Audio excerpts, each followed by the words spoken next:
SP साहब एक matter भेजे हैं आपके व्हाट्सएप पर, अपने व्हाट्सएप से। एक लड़का इतना गंदा गंदा जो है गाली दे रहा है ये पूरे समाज को हमारे, कि मत पूछिए। गाना बनाया है बहुत गंदा गंदा। विशेष को लेकर के इतना नफरत है कि जो उसके गानों के जरिए, क्योंकि गाना तो मैं कह नहीं सकता, लेकिन उसके जुबान से जिस तरीके से नफरत निकल रहा है, खास करके एक धर्म विशेष को लेकर के, जिसमें उसने पवित्र कोशिश करते हैं जो आप त्वरित फायदा के लिए उन सबको नफरती चिंटुओं को जेल भेजवाने के लिए हमने। क्या लग रहा है पुलिस कार्रवाई करेगी इस पर? बेशक कार्रवाई। रोजे को, पवित्र कुरान के बारे में, और यहां तक कि पूरे एक इस्लामिक तहजीब पे जिस तरीके से उसने कुटारघात किया है, उससे देखा जाए तो इस धर्म के मानने वालों को। अब सिवान में पता बढ़हरिया स्टैंड से पहले हॉस्पिटल रोड, लग्जरियस फिलिंग के साथ हेयर कटिंग, मसाज आदि की सुविधा, जहां मेंस वीमेंस के लिए खास ऑफर का देखा जाए तो गीत और संगीत को मनोरंजन का एक साधन माना जाता है, लेकिन इन दिनों बिहार में जो अश्लीलता परोसी जा रही है गीत और संगीत के नाम पे, कुछ लोग अपनी टीआरपी के लिए तो कुछ लोग पैसे के लिए जिस तरीके से समाज में जहर घोल रहे हैं, उससे कहीं ना कहीं बिहार की एक छवि जो है कि बहुत धूमिल हो रही है। छवि तो धूमिल हो ही रही है, लेकिन जिस तरीके से नफरत का जो बयार बह रहा है उसमें इन कथित गायकों का सबसे बड़ा रोल है।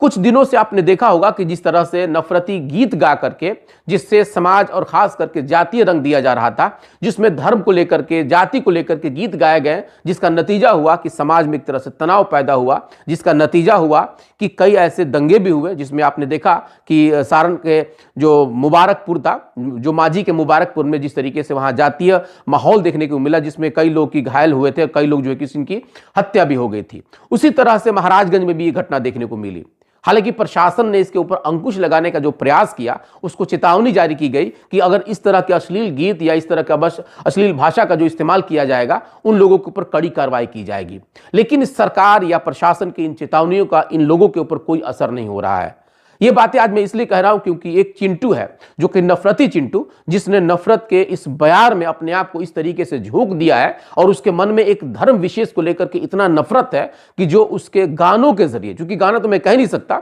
लेकिन उसके जुबान से जिस तरीके से नफरत निकल रहा है, खास करके एक धर्म विशेष को लेकर के, जिसमें उसने पवित्र रमजान को, पवित्र रोजे को, पवित्र कुरान के बारे में, और यहां तक कि पूरे एक इस्लामिक तहजीब पे जिस तरीके से उसने कुटारघात किया है, उससे देखा जाए तो इस धर्म के मानने वालों को आस्था पे एक गंभीर और बहुत गहरी चोट लग रही है। हालांकि इसको अभी तक गिरफ्तार नहीं किया गया। लोगों को इस बात को लेकर के ताज्जुब हो रहा है कि जिस सरकार ने जो चेतावनी जारी किया, खास करके नफरती चिंटुओं को लेकर के, और उसके बाद इस तरह का कई इसके वीडियो आ चुके हैं, कई यूट्यूब पे इसने अपने गाने को रिकॉर्ड किया है, इसका स्टूडियो भी है, और उसके बावजूद भी इसके ऊपर कोई कार्रवाई नहीं हुआ, ये एक ताज्जुब की बात है। दूसरी चीज, इस तरीके से पटना में कुछ पत्रकारों ने अल्पसंख्यक समाज के जो कमीशन के, जो अल्पसंख्यक माइनॉरिटी कमीशन के जो अध्यक्ष हैं रियाजुल हक राजू, उनसे मिल करके और इसकी शिकायत की गई। उन्होंने सीधे तौर पे सिवान एसपी को फोन लगाया और उसके बाद इसके बारे में कहा कि कोई अर्जुन अजूबा नाम कर का कोई कथित गायक है,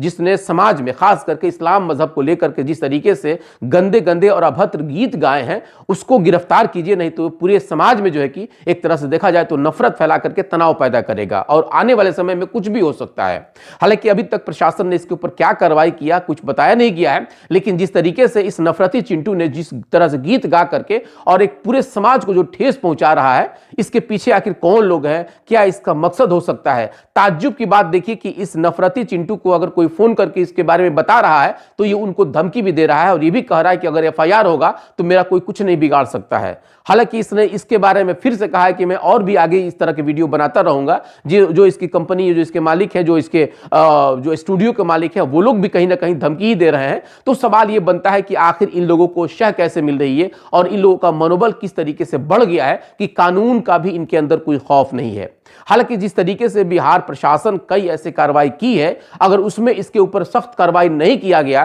तो शायद कि जिस तरह से ये नफरती बयान दे रहा है, नफरती भाषा का इस्तेमाल कर रहा है, नफरती गीत गा रहा है, आने वाले समय में एक पूरे समुदाय को टारगेट किया जाए तो शायद किसमें किसी को आश्चर्य नहीं होगा। हालांकि जिस तरीके से इसके गाना, आप इसकी तस्वीर को जरा देख लीजिए, इसकी तस्वीर देखिए, इसके पोस्टर देखिए, इसके थंबनेल देखिए, तो आपको अंदाजा लग जाएगा कि इसके अंदर कितना नफरत भरा हुआ है, खास करके एक समुदाय विशेष को लेकर के। हालांकि जब पत्रकारों ने रियाजुल हक राजू से बात किया तो उन्होंने क्या कुछ कहा, इस खास रिपोर्ट को देखिए और उसके बाद महताब आलम, चूंकि राष्ट्रीय जनता दल के एक नेता हैं, उनसे भी जब इसके बारे में बताया गया, वो एक एप्लीकेशन लेकर के प्रशासन के पास गए, वहां उन्होंने क्या कुछ कहा, एक खास रिपोर्ट देखिए।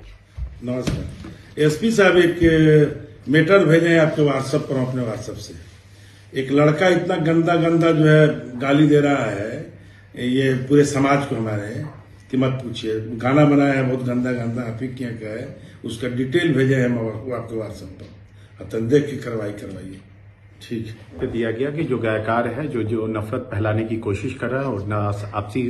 समाज का जो सामाजिक ताना बाना उसको बिगाड़ने की कोशिश है, उसको जेल भिजवाने का काम करे। और इस तरह की जितने भी कोशिश करते हैं जो आप त्वरित फायदा के लिए, उन सबको नफरती चिंटुओं को जेल भिजवाने के लिए हमने। क्या लग रहा है पुलिस कार्रवाई करेगी इस पर? बेशक कार्रवाई करेगी। चटपट झट की सरकार है, सुनवाई कार्रवाई वाली सरकार है। आपको जरा सा भी है, तेजस्वी यादव की सरकार है, आपको जरा सा भी इस बात को लिए, इस बात पे कामिल दर्जे का यकीन रखना होगा, ये जेल के सलाखों के पीछे रहेगा, पूरा यकीन है इंशाल्लाह।